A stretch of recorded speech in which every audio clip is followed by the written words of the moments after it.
It was funny to see all the conservatives who thought he was going to reinstate free speech or whatever, like have the bill come due and realize what the rest of us knew for like the last 10 years, which is that this guy says things and does something else. Like within, what was it, 48 hours of him buying it, he's like, yeah, and we're going to have the speech committee, and all the right wings flipping out. It's like, dude, how did you not see this coming? Yeah. Well, it wasn't just like after he actually got it. They have been saying this for months, like since like he first entered talks with Twitter and had no control or ownership or anything. He had no, hands or fingers or anything on the levers or mechanisms on how that site ran, and they were all saying, wow, I can already see how Elon is changing things. I'm getting a huge boost in my algorithms and all this shit. And then like 48 hours after he actually had control, it's like Cat Turd Dad or whatever was like, I was wrong. I will admit when I was wrong, and I am thoroughly disappointed. It's like, how the fuck do you think this was actually going to work?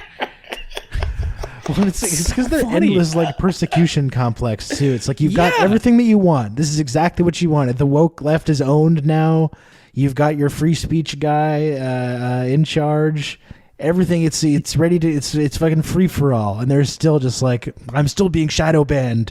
When will the shadow ban be removed? I want to talk to my grandkids again.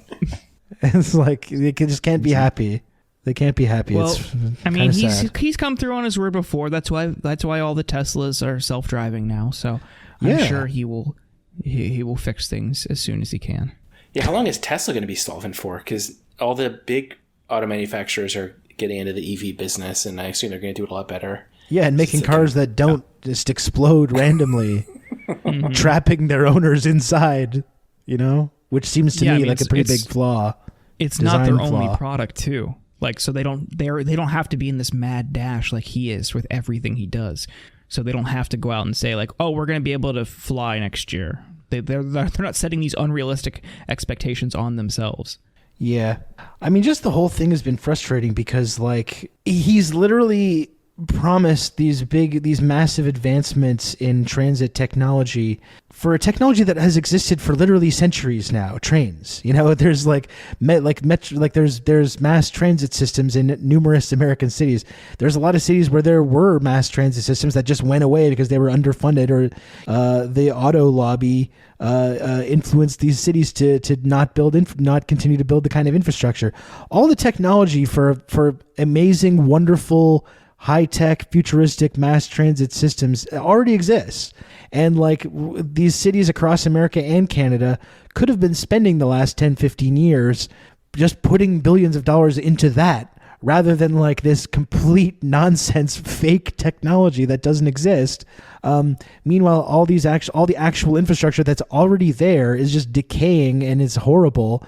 And no one uses it. And that's the frustrating thing, is that people, not even Musk, but people like Musk, have stalled any kind of effort to actually invest in transit, which should be a really important plank in any kind of green vision for the future, or a future that moves us away from fossil fuels. Like the idea that we can have a green future while still tripling down on car culture has always been a fantasy, right? Whether it's Musk pushing that or any of these big car companies pushing EVs or zero emission vehicles. We have to actually move away from car culture in general. And Musk has been a main figure, not the only figure, but a main figure in ensuring that this transition just never happens. And we've wasted like a good 10, 15 years where we actually could have been making huge investments in this kind of, again, already existing technology. And it's been a complete waste. Maybe we should just propose to these neoliberal mayors, we just take an ordinary like high-speed rail system, and then in the schematics just draw in like arrow flux capacitor for time travel, and then get them to sign off on that, and then just the time travel part never comes through, but we have a regular high-speed rail. Yeah. I don't know. If you can just like paint like a car exterior on the outside, be like, ooh, look at the cool, it's like a car, but it brings like a few hundred people at a time.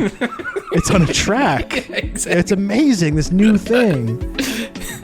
Wait, what if we did that? It's like kind of a new car thing. It's like a future car or something. Maybe we can sell that to people. I don't know. Thank you for listening to this sample of the Insurgents podcast. To hear the rest of this episode and for more bonus content, please subscribe at theinsurgents.substack.com.